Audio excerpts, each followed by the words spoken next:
Hello दोस्तों, welcome back to my channel invest with Keshav. आज के इस वीडियो में हम ये चर्चा करेंगे जीएसटी 2.0 जो कल मोदी जी के भाषण के बाद 15 अगस्त को जो आया था, उसके बाद इसको इंप्लीमेंटेशन को लेकर जीएसटी काउंसिल की कल मीटिंग थी।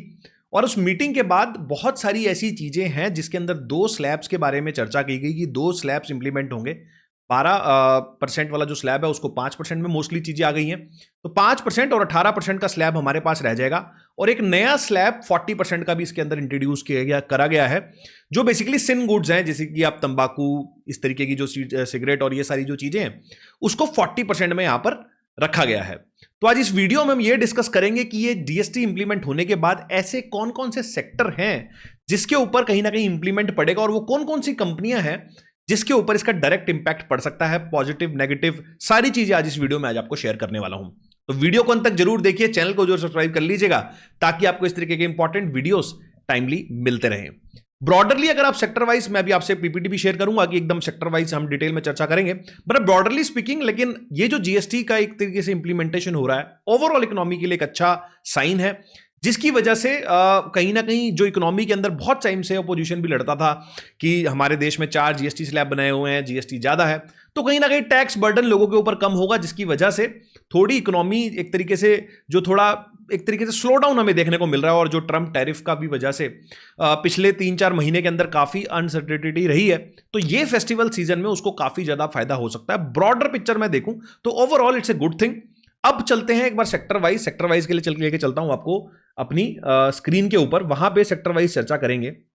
तो ये मैंने आपके सामने अपनी स्क्रीन खोल दी है, और यहां पर हम जब सेक्टर वाइज चर्चा करने वाले हैं तो आप देखोगे 56 जीएसटी काउंसिल मीटिंग हुई है कल, और इसकी डीप डाइव एनालिसिस हम सेक्टर वाइज करने वाले हैं।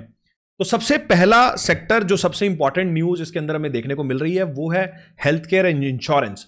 तो हेल्थ केयर और इंश्योरेंस के ऊपर से जीएसटी को एकदम हटा दिया गया है, और इसका जो इंपैक्ट होगा वो होगा जो अब हमारा इंश्योरेंस है, आपके हेल्थ इंश्योरेंस और आपका लाइफ इंश्योरेंस, ये सारे सस्ते हो जाएंगे।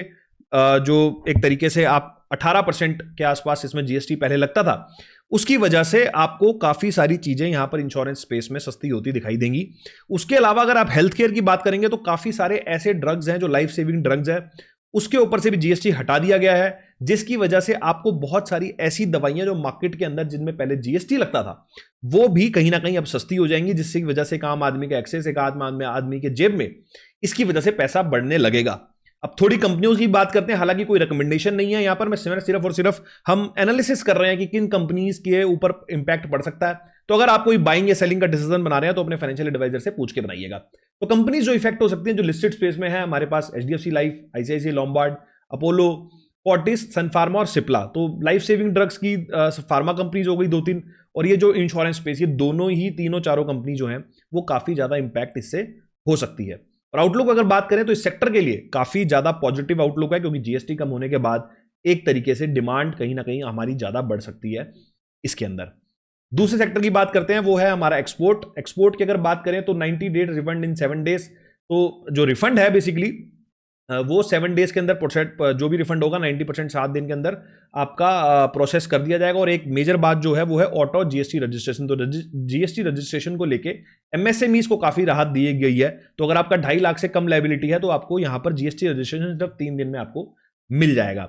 इंपैक्ट ये होगा कि जो एक तो लिक्विडिटी बढ़ेगी सिस्टम के अंदर, क्योंकि रिफंड्स आपको जल्दी मिलने लगेंगे, कंप्लायंस इजी हो जाएगी, और ई कॉम एक्सपोर्टर के लिए नई ग्रोथ के अपॉर्चुनिटीज की वजह से खुलेंगे। अब जो इसकी वजह से लिस्टेड हमारे मार्केट्स के अंदर जो स्टॉक लिस्टेड है उसमें केपीआर मिल्स, यहां पर small textile and handcraft exports, Gokuldas, जो ये सारी कंपनीज हैं, इस पे ऊपर काफी इंपैक्ट पड़ सकता है, जो हमें आने वाले टाइम में देखना पड़ेगा। मैं फिर आपसे वो रिपीट कर रहा हूं, कोई बाइंग सेलिंग रिकमेंडेशन नहीं है, सिर्फ और सिर्फ स्टॉक्स के नाम जो मैंने लिए हैं आपसे, क्योंकि सेक्टर में ये लीडर स्टॉक्स हैं, इसलिए इनके ऊपर आपको प्रभाव पड़ता हुआ दिखाई दे सकता है। आउटलुक की बात करें तो स्ट्रॉन्ग आउटलुक है ओवरऑल सेक्टर के लिए, क्योंकि ये जो चीजें इन्होंने करी हैं ये काफी लॉन्ग टर्म इफेक्ट इस सेक्टर के ऊपर डालेगी। अब चलते हैं अगले सेक्टर की ओर। अगला सेक्टर है हमारा आईटी एंड कंसल्टिंग सर्विसेज। तो इसमें रिमूवल ऑफ सेक्शन 13A(b) को रिमूव कर दिया गया है, और intermediate service equal to export उसको कैटेगरी दी गई है। इसकी वजह से zero rating unlock refunds global competitive raises. तो ये एक तरीके से ग्लोबल कॉम्पिटिटिव बनाया है, यहां पर की जो आईटी कंपनी और आईटी कंसल्टिंग कंपनीज हैं इसकी वजह से जो जिन कंपनियों पे हमें प्रभाव देखने को मिल सकता है, जो काफी टाइम से सफर कर रही हैं, वो टीसीएस, इन्फोसिस, विप्रो, एल&टी, माइंट्री और परसिस्टेंस। तो ये कंपनीज को काफी ज्यादा इंपैक्ट हो सकता है अच्छे उसमें, क्योंकि आउटलुक जो है वो पॉजिटिव है। ये चीज इन्होंने ये अच्छी करी है, तो हमारी आईटी कंसल्टिंग कंपनीज के लिए भी काफी पॉजिटिव बात यहां से निकल के आ रही है। उसके बाद चलते हैं गेमिंग, कैसीनो और बेटिंग। तो इसमें आप देखेंगे तो ऑलरेडी गवर्नमेंट इसको लेके काफी ज्यादा ऑलरेडी नेगेटिव है। Real gaming ban already, real gaming money जो है ऑलरेडी बैन कर चुकी है। तो जीएसटी को यहां पर हाइक करके 28% से लेकर 40% के बीच में डाल दिया गया है। अब इंपैक्ट ये आएगा, ये जो कंपनीज है बेसिकली मार्जिन इनके श्रिंक होंगे, यूजर कॉस्ट बढ़ेगी और ऑफशोर माइग्रेशन रिस्क। तो यहां से इनको ऐसा हो सकता है कि यहां से कंपनी, क्योंकि बिजनेस की वायबिलिटी नहीं रहेगी, तो ये यहां से ऑफशोर रिस्क, ऑफशोर जा सकते हैं। तो इसमें कंपनीज जो हैं ड्रीम 11, एमपीएल, नजारा टेक और डेल्टा कॉर्प, ये इस तरीके की जो कंपनीज हैं जो इस तरीके के बिजनेस में, उनको काफी ज्यादा इंपैक्ट हो सकता है। तो ओवरऑल सेक्टर के लिए गेमिंग कैसीनो वाला जो सेक्टर है, इसके लिए ये थोड़ा नेगेटिव यहां पर है, काफी, थोड़ा भी नहीं, ज्यादा नेगेटिव इस सेक्टर के लिए है, क्योंकि जीएसटी में लगभग 12% का इजाफा यहां पे हुआ है। उसके बाद जो अगला सेक्टर है वो है टबैको और पैन मसाला। तो ये भी है जो बेसिकली उसके अंदर भी गवर्नमेंट ने यहाँ पर टैक्स बढ़ा दिया है। सेम यहीं पे RSP based valuation replaces transaction value. तो जितना रिस्क, जिसके अंदर जितना रिस्क ज्यादा है, उसके अंदर जीएसटी की वैल्यू उतनी ज्यादा होगी। हायर इफेक्टिव टैक्स हो जाएगा, कंप्लायंस टाइटनिंग हो जाएगी। और इसके अंदर जो सीधा कंपनीज के अंदर इफेक्ट पड़ेगा वो है हमारा आईटीसी, जो लिस्टेड पे यहाँ पर फर्म है, वीएसटी इंडस्ट्रीज है और गॉडरे फिलिप्स है। ये सारी कंपनीज के ऊपर नेगेटिव इंपैक्ट यहां पर पड़ सकता है। ओवरऑल सेक्टर के लिए अगर आप बात करें तो आउटलुक इसके लिए भी हमारे सामने नेगेटिव आउटलुक समझ में आता है। उसके बाद आगे चलते हैं डिफेंस एंड एरोस्पेस। इसके लिए काफी पॉजिटिव आउटलुक है। Exemption of defence equipment, aircraft, vessel and system एकदम से एग्जेम्प्ट कर दिया गया है, इनके ऊपर कोई जीएसटी नहीं लगेगा। लोअर प्रोक्योरमेंट कॉस्ट हो जाएगी, बूस्ट आत्मनिर्भर भारत। तो डिफेंस को लेकर ऑलरेडी गवर्नमेंट बहुत ज्यादा पॉजिटिव काम कर रही है। गवर्नमेंट को ये वाली बात पता है कि जिस तरीके से अगर डिफेंस में अपनी कैपेबिलिटी बनानी है तो उसमें मेक इन इंडिया का एक बहुत बड़ा रोल होगा, जिसकी वजह से इन कंपनीज के ऊपर काफी ज्यादा ध्यान कंपनीज ये गवर्नमेंट ऑफ इंडिया दे रही है। तो डायरेक्ट जिनको इंपैक्ट होगा पॉजिटिव वे में वो है एचएएल, बीएल, एल&टी फाइनेंस और प्राइवेट शिपयार्ड।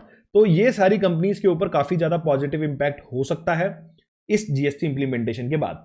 नेक्स्ट के ऊपर चलते हैं फूड, डेयरी और हैंडीक्राफ्ट की अगर बात करूं तो जीएसटी रिलीफ ऑन पनीर, इसके ऊपर जीरो टैक्स कर दिया गया है। पनीर, परांठा, घी, नट्स, हैंडीक्राफ्ट एंड हैंडलूम्स की अगर बात करेंगे तो टेक्सटाइल सेक्टर को बहुत ज्यादा राहत मिली है, पनीर और फूड सेक्टर को काफी ज्यादा राहत मिली है। सस्ते हो जाएंगे लोगों के लिए ये, तो कंज्यूमर रिलीफ हो जाएगा। रूरल डिमांड जो है वो, क्योंकि जो टीयर 2 टीयर 4 शहर है इंडिया के, वहां पर काफी ज्यादा डिमांड इसकी वजह से बढ़ सकती है। डायरेक्ट कंपनीज जो इंपैक्ट होंगी इससे, Amul, Nestle, small textile firms जो काफी सारी लिस्टेड नहीं है स्पेस में, उसके ऊपर भी काफी इंपैक्ट पड़ सकता है। और ओवरऑल अगर आप पूरे सेक्टर की बात करूं तो काफी ज्यादा पॉजिटिव आउटलुक इसका पड़ेगा इन सारी कंपनीज के ऊपर।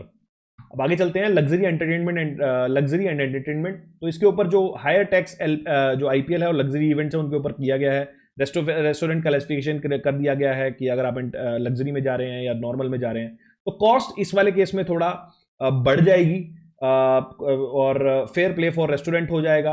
कंपनीज अफेक्टेड जो हैं इसके अंदर इवेंट ऑर्गेनाइजर्स और एफएमबी चेन्स, इनके लिए थोड़ा दिक्कत आ सकती है। ओवरऑल बहुत ज्यादा नेगेटिव नहीं है, मिक्स टू नेगेटिव आउटलुक होगा इस इंडस्ट्री के लिए, क्योंकि जो बंदा अगर लग्जरी चाह रहा है तो उसको हायर जीएसटी पे करने में भी कोई दिक्कत नहीं होनी चाहिए।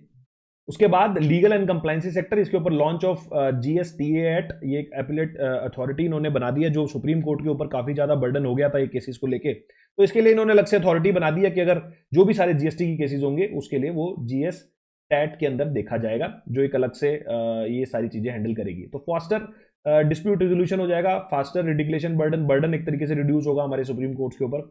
ऑल सेक्टर स्पेशली एमएसएमई, तो एमएसएमई जो है उनके लिए काफी ज्यादा पॉजिटिव बात है, क्योंकि अब रेजोल्यूशन अगर अच्छा जल्दी हो जाएगा तो काफी राहत मिलेगी इन तरीके की एसएमई को। तो आउटलुक की अगर बात करें तो पॉजिटिव आउटलुक है ओवरऑल, ये पूरी इकोनॉमी के लिए पॉजिटिव आउटलुक है और एमएसएमई के लिए तो काफी ज्यादा पॉजिटिव यहां से दिख रहा है। उसके बाद लास्ट सेक्टर जो है एफएमसीजी, जो बड़ा इसके अंदर राहत दी गई है। तो जीएसटी रिलीफ ऑन, जैसे मैंने आपको बताया, पनीर, घी, इनके ऊपर सब किया गया है। पैक्ड फूड आइटम्स के ऊपर किया गया है। क्लैरिटी ऑन रेस्टोरेंट टैक्सेशन कर दिया गया है। तो आप देख रहे हो ये सारे जो भी हमारे एफएमसीजी सेक्टर वाले एक तरीके के गुड्स होते हैं, लोअर कंज्यूमर प्राइजेस हो जाएंगे। रूरल डिमांड जो है वो रिवाइव करेगी, एफएमसीजी की सेल्स बढ़ेगी और काफ़ी सारी ऐसी चीज़ें हैं जो जिसमें मेजर प्रभाव आपको पड़ सकता है। तो जितनी भी कंपनीज है हमारी एफएमसीजी वाली, एचयूएल, नेस्ले, ब्रिटानिया, आईटीसी का एफएमसीजी डिवीजन और अमूल, इन सारों के ऊपर हमारा इम्पैक्ट यहां पर पड़ने वाला है डायरेक्टली। तो ओवरऑल अगर सेक्टर की बात करूं तो पॉजिटिव है। वॉल्यूम इसकी वजह से बढ़ेंगे पैक्ड और स्टेपल फूड्स के, और improve sentiment for consumer goods, क्योंकि थोड़े ये सस्ते हो जाएंगे कंपैरेटिवली पहले की अपेक्षा। तो ये सारी जो चीज़ें हैं, ये सारे सेक्टर्स कहीं ना कहीं इम्पैक्ट होने जा रहे हैं। और इन सारे सेक्टर्स के ऊपर मोस्टली आप देखोगे तो सेक्टर्स के ऊपर पॉजिटिव आउटलुक ही है। एक आधा सेक्टर है जिसके ऊपर, जैसे गेमिंग वाला जो सेक्टर है, वो उस तरीके के जो सेक्टर हैं उसके ऊपर थोड़ा सा नेगेटिव और हार्श है, और वो पहले से ही गवर्नमेंट उनको लेके काफ़ी ज़्यादा खुश नहीं है। तो ओवरऑल इट्स ए गुड एक तरीके से इनिशिएशन, और फेस्टिवल सीजन की वजह से काफ़ी ज़्यादा डिमांड बढ़नी चाहिए इंडिया के अंदर। आपको क्या लगता है, क्या ये हमारे कंट्री के लिए अच्छा रहेगा, बुरा रहेगा, किस तरीके से क्या इंपैक्ट डालेगा, नहीं डालेगा, ये आप मेरे को कमेंट सेक्शन के अंदर जरूर बताएं। इस वीडियो में इतना ही, मिलता हूं आपसे अगले वीडियो में इसी तरह के कुछ नए और इंटरेस्टिंग टॉपिक के साथ। नमस्कार, जय हिंद।